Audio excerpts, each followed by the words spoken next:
nos hace meditar, que nos hace meditar, nos hace reflexionar acerca de ti y el beneficio que tú traes a nuestras vidas. Gracias te damos, Señor, porque en el camino de la vida, aun cuando hay circunstancias que no la entendemos, no por eso vamos a desviarnos, Señor, y no por eso vamos a poner oídos sordos a tu palabra. Queremos seguir confiando en ti, queremos seguir tomados de tu mano en el camino de la vida.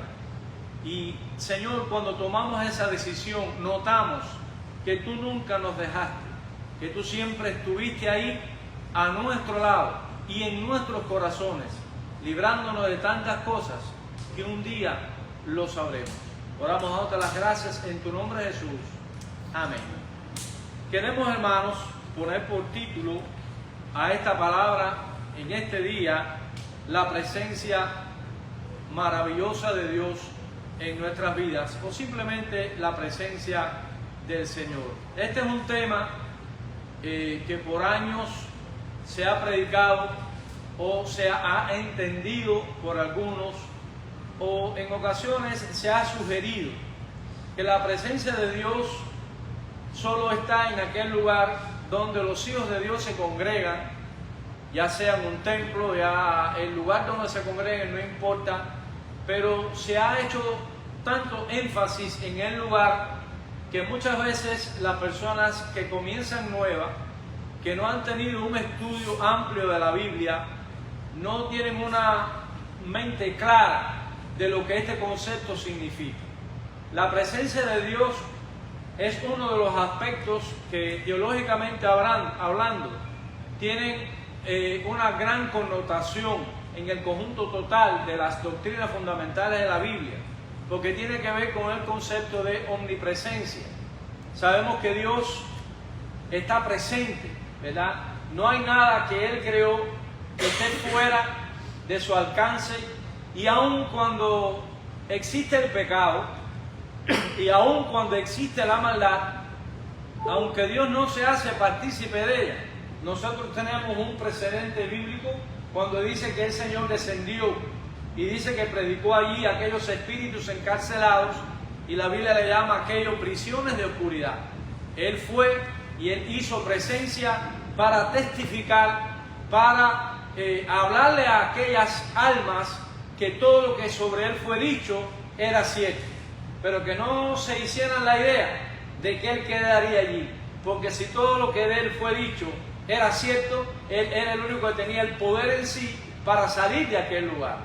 Y los que estaban allí, que creían en Él, en ese acto mismo de la resurrección, producía no solo en ellos, sino la garantía de nosotros, los que hemos aceptado a Cristo en nuestro corazón, la convicción de que las puertas del Hades no van a prevalecer contra nosotros, y vamos a tener vida, lo que la Biblia llama vida eterna o vida permanente. La vida eterna, la vida permanente, trasciende a el agotamiento, a la destrucción, a la vejez, al dolor, a la tristeza y a la muerte.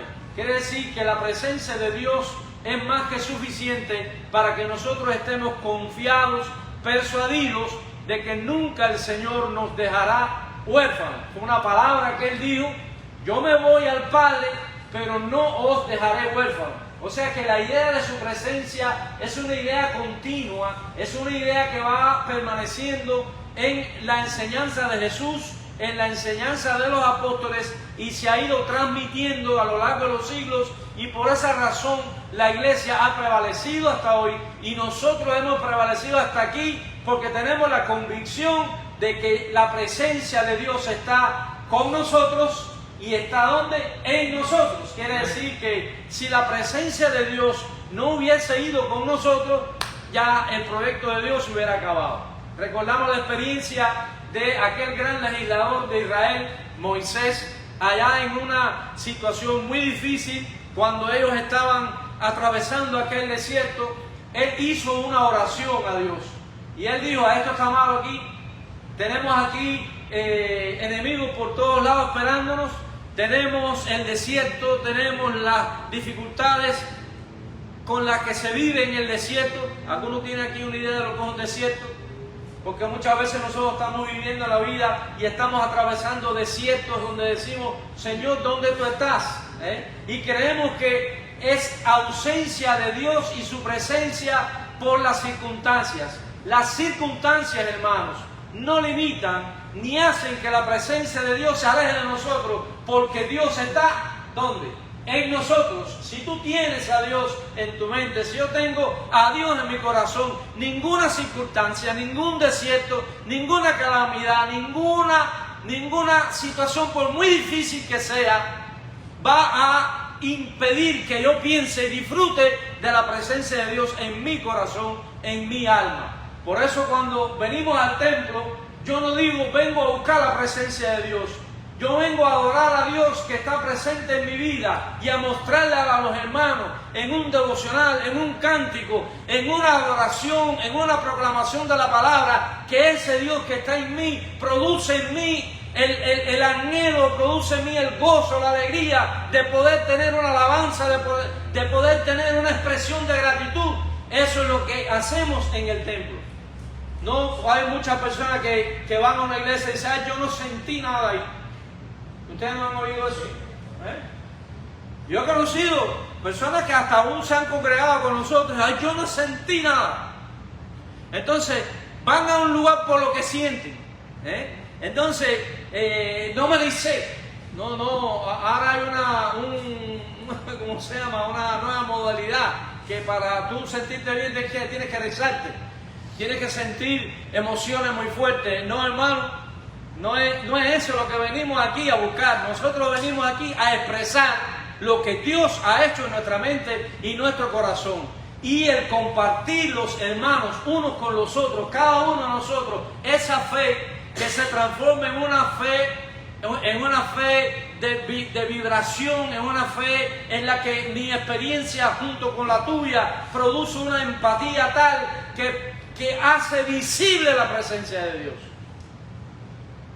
Y Moisés dijo, a pesar de este desierto, a pesar de este problema que estamos atravesando, a pesar de todos los pesares, Señor, no nos saques de aquí si tú no vas con nosotros, si tu presencia no va con nosotros. Es decir, que la presencia de Dios, y eso hay que tener en cuenta que fue dicho en un momento tremendo, porque el Espíritu Santo venía y moraba con ellos, pero cuando vino Cristo, y Él cumplió con su labor redentora.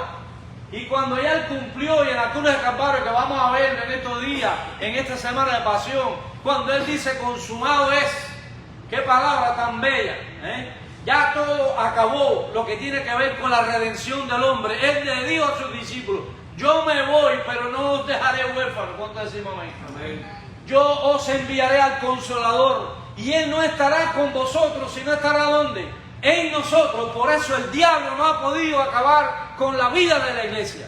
Por eso el diablo no puede acabar con tu vida. Porque cuando él intenta tocar tu alma, él sabe que allí está el Espíritu Santo de Dios. El Espíritu Santo de Dios no está aquí en el templo sentado cuando nosotros llegamos.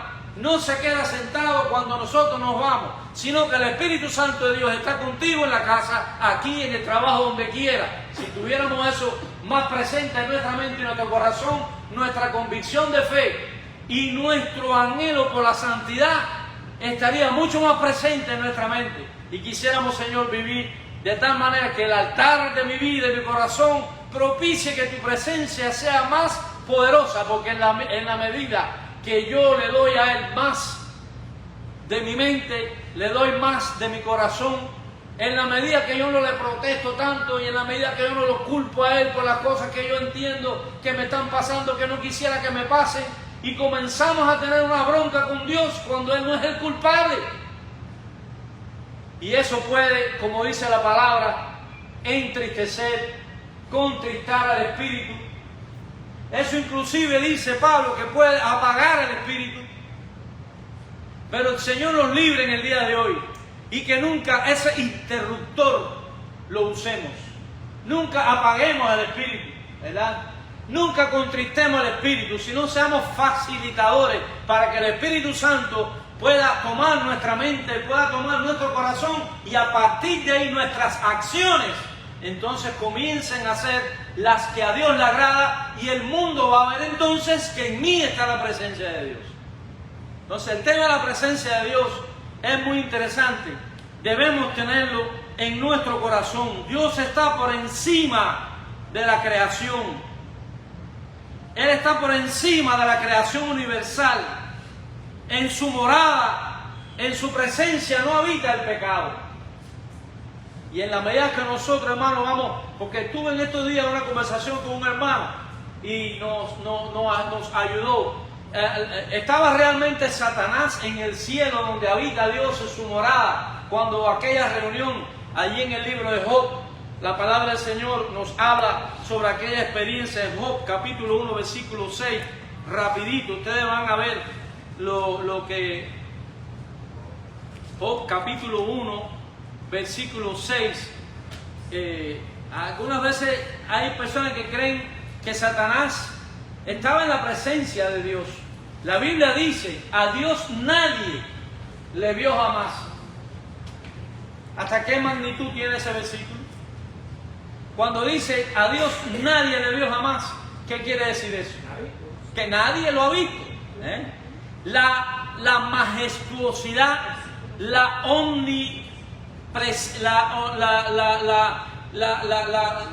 ese ser magnífico, como dice la Biblia, que Él habita en luz que inaccesible. Si Él habita en luz inaccesible, y dice la Biblia para corroborarlo, que Él nadie le ha visto jamás, entonces está dado por sentado que ni los ángeles que han estado al servicio de Dios le han visto. Ahora, cuando la Biblia dice presencia, ¿qué es lo que quiere decir? ¿Cómo nosotros decimos ahora aquí? ¿La presencia de Dios está aquí o no? Es la presencia de Dios, es la influencia de sus atributos. Es como decir, el sol no está aquí adentro, pero la luz me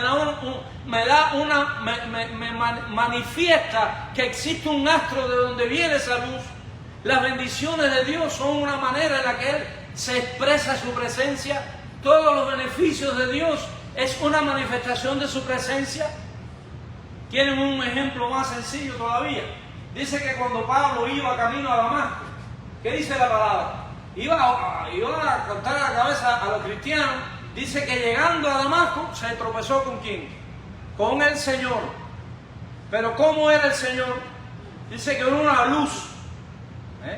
O sea que ya no lo vio como lo vieron los apóstoles antes de ir al cielo, sino que ya dice que una luz, un resplandor. Fue tan grande ese resplandor que Él cayó al suelo ciego. Yo no sé, yo respeto a quien lo diga, pero con el perdón no le creo. Alguien que dice que fue al cielo, que caminó, que le dio la mano a Abraham, que vio a Moisés, que caminó por las calles de oro. Yo no entiendo que eso hay un fundamento bíblico que lo justifique. Si tú me dices a mí, tuvo un sueño, bueno, sueña cualquier cosa. Porque uno sueña normalmente con los elementos que hay, que tú tienes en tu diario vivir. Ya eso sí, yo puedo aceptarlo.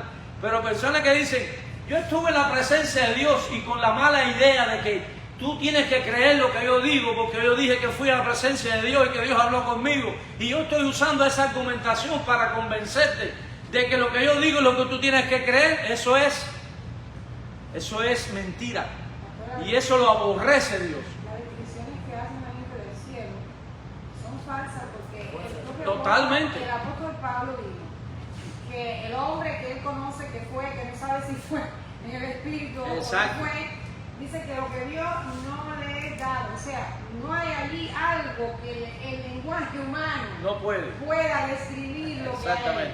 Exactamente. O sea, nada de la creación, nada de la creación puede revelar de manera plena al Creador, sino que son elementos y son ejemplos, para decirlo lo más sencillo posible, que ponen de manifiesto la magnitud y la grandeza de quien lo hizo. Porque cuando nosotros vemos los cielos la luna y las estrellas que tú formaste, ¿a qué conclusión llegamos? Digo que es el hombre, ese es el hombre que encontró a Dios. El hombre que está en contra de Dios se cree Dios. Y porque descubrió la ley física de la gravitación, él cree que sacó un doctorado.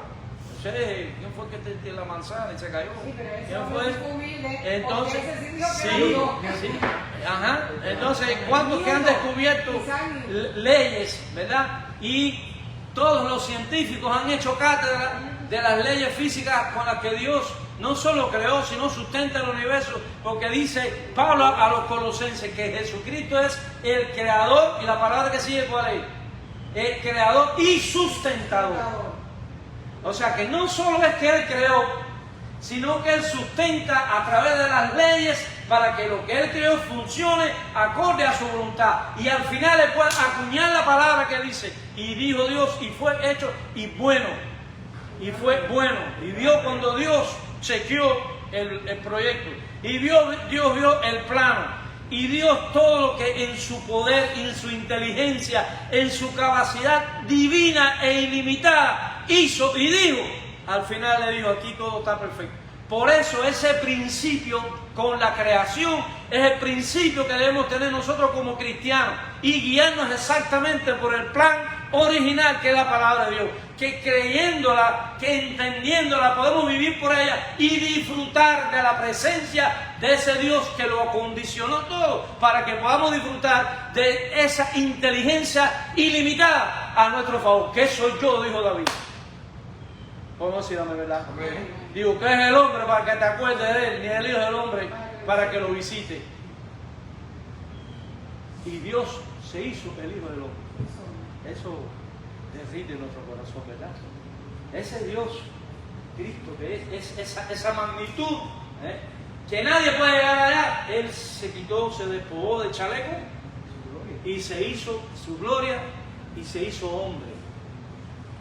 De hueso y carne igual que tú. Y cuando le dieron con una corona en la cara, le dolió. Cuando le dieron con látigo, le dolió. Cuando le escupieron, lo avergonzaron. Dice que se mofaron. El mofarse es una burla hiriente, es una burla que es el bullying de hoy.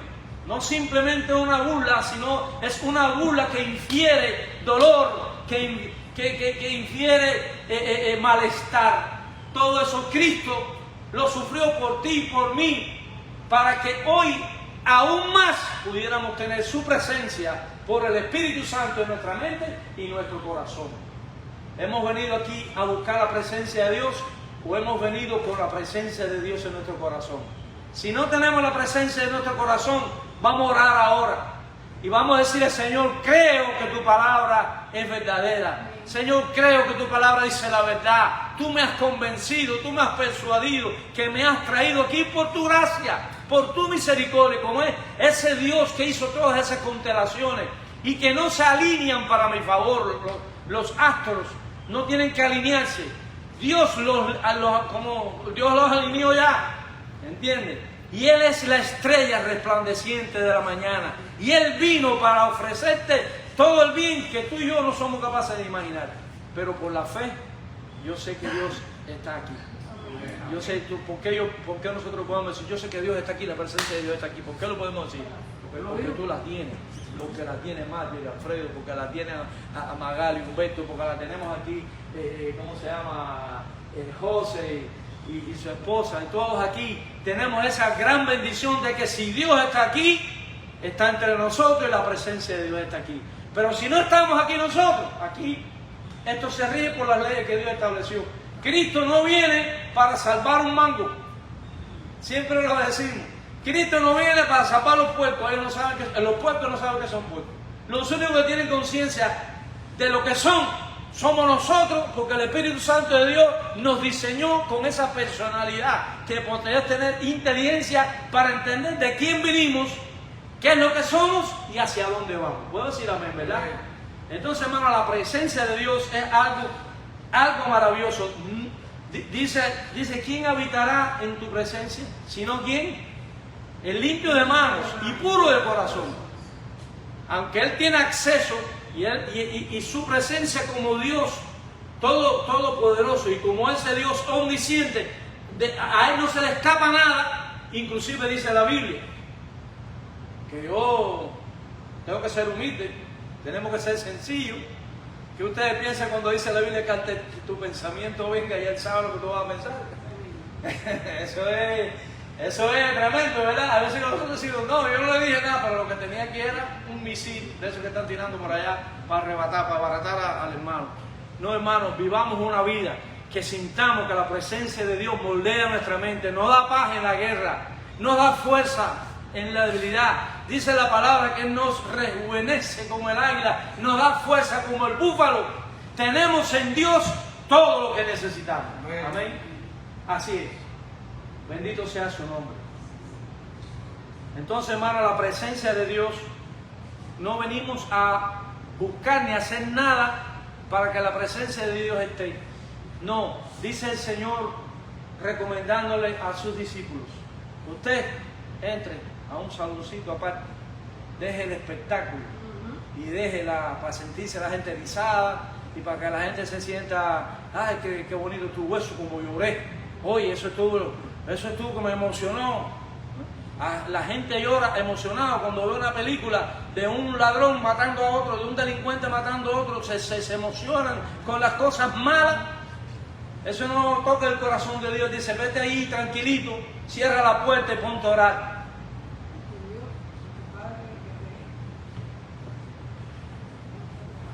Qué difícil se nos hace entrar al lugar secreto, ¿verdad? Ahí donde nadie te ve, ahí donde tú no necesitas que nadie te diga que bien lo hiciste.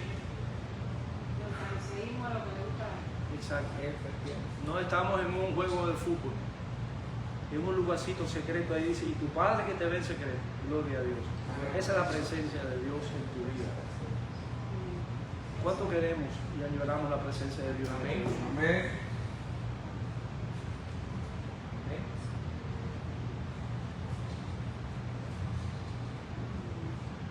Yo creo que Satanás nunca vio a Dios. Aunque eso es análisis para un debate teológico. Pero cuando la Biblia dice que nadie vio a Dios jamás, nadie lo vio. Dios se comunicaba, y yo tengo, me parece, como dice el libro de Génesis, cuando Dios hizo al hombre, ¿estaba allí la presencia de Dios o no? ¿Se comunicaba o no Adán y Eva con Dios o no? Pero era con escuchaba, oía. Y cuando ellos se comieron la frutica, ellos se creyeron que se iban a esconder de Dios, pero la presencia del Señor estaba.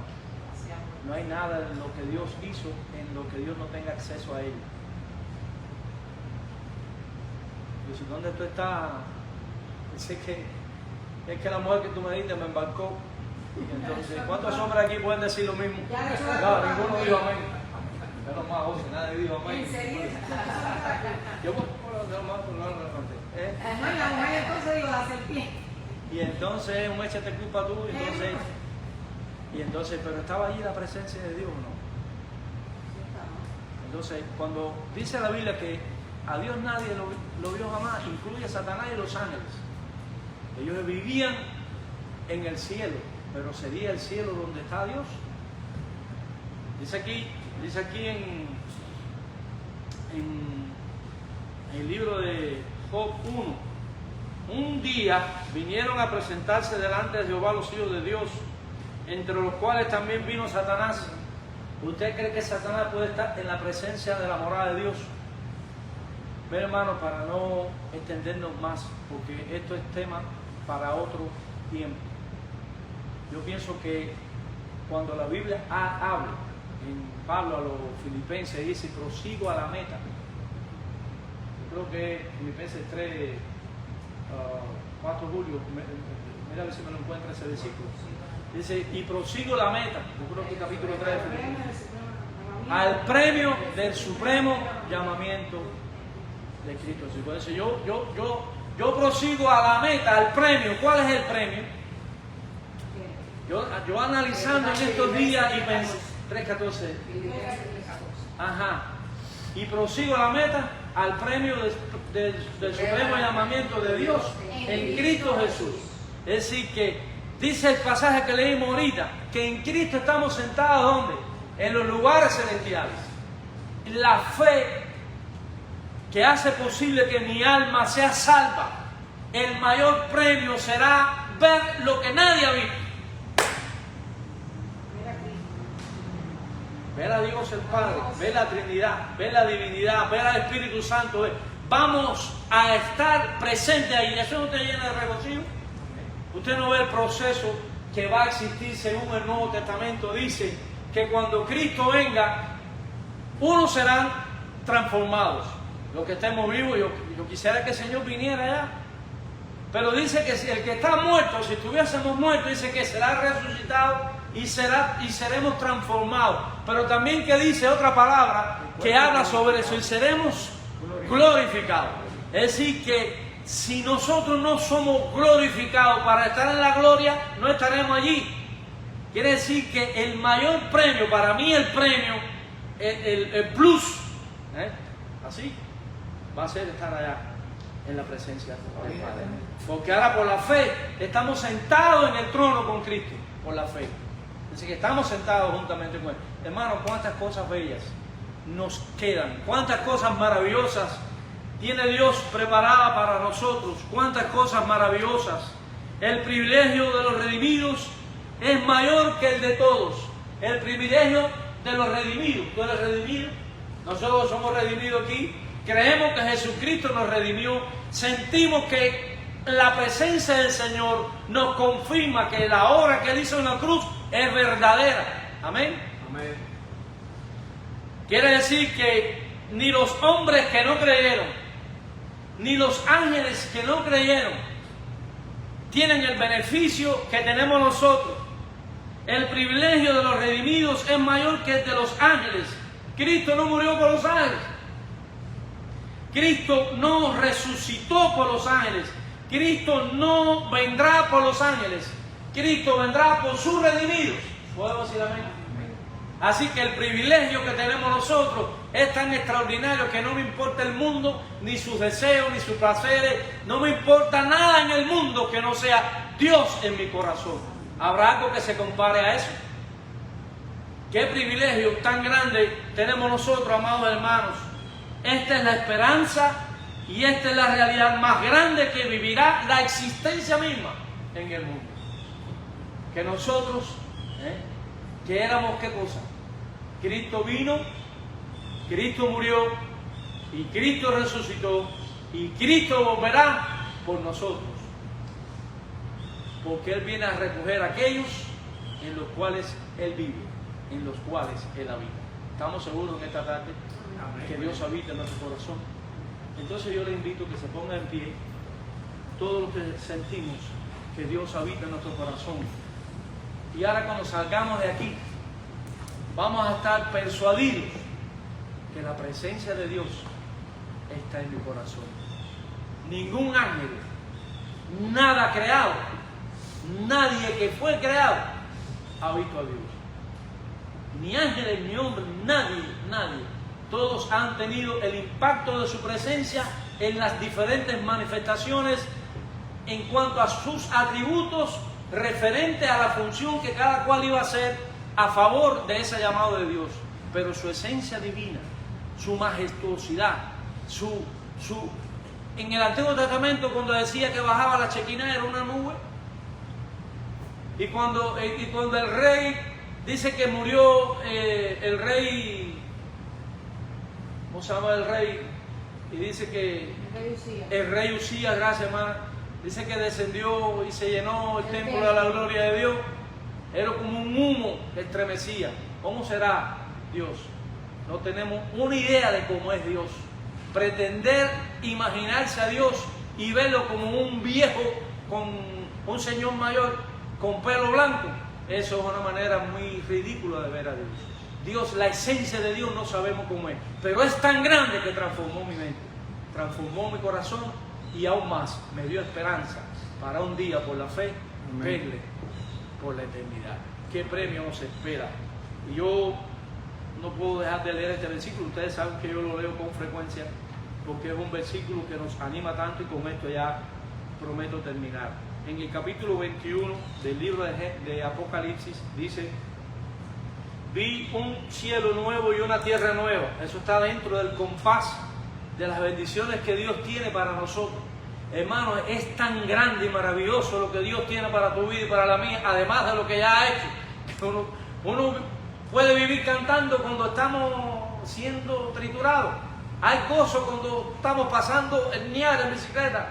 Hay esperanza aun cuando el mundo se está volviendo una bola de fuego. Nosotros estamos confiados en Dios. No hay nada ni nadie que pueda quitar eso.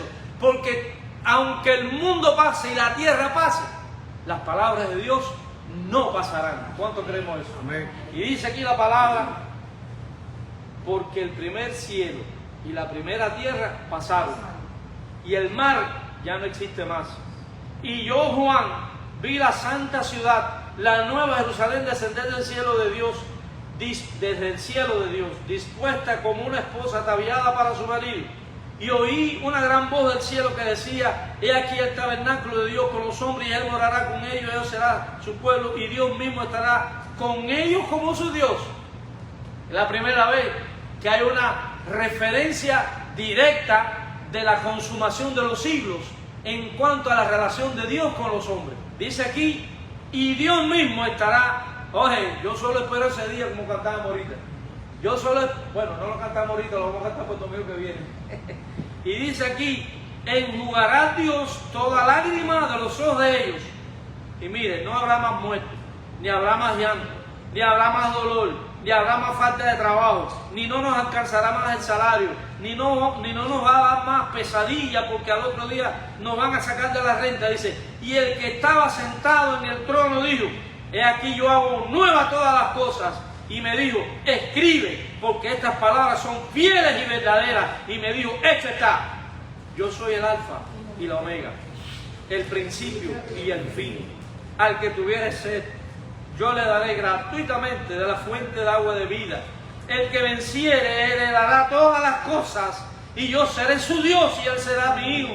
Porque los cobardes, los incrédulos, los abominables y homicidas, los hechiceros y fornicarios, los idólatras y todos los mentirosos tendrán su parte en el lago que arde con fuego y azufre, que es la segunda muerte. Pero el que tiene la presencia de Dios tiene garantizadas todas estas bendiciones. Y ahora, Señor, recibe la gratitud de nuestros corazones. Que estos amados hermanos que nos reunimos aquí, hemos venido, Señor, para disfrutar tu compañía entre todos. Yo siento tu presencia en mi corazón, que cada uno de nosotros aquí sienta que esa palabra cobra vida en el alma. Y oh Señor, es la mayor evidencia de que tenemos un Dios real, que hace posible que podamos mirar más allá, y no en una expresión psicológica, sino en una experiencia real, que aún nuestra expresión psicológica va a ser beneficiada. Y ahora que la gracia de nuestro Señor Jesucristo, el amor eterno de Dios el Padre y la comunión y consolación del Espíritu Santo sea con todos vosotros, así como con todo el pueblo de Dios desde ahora y hasta el día de su venida. Amén.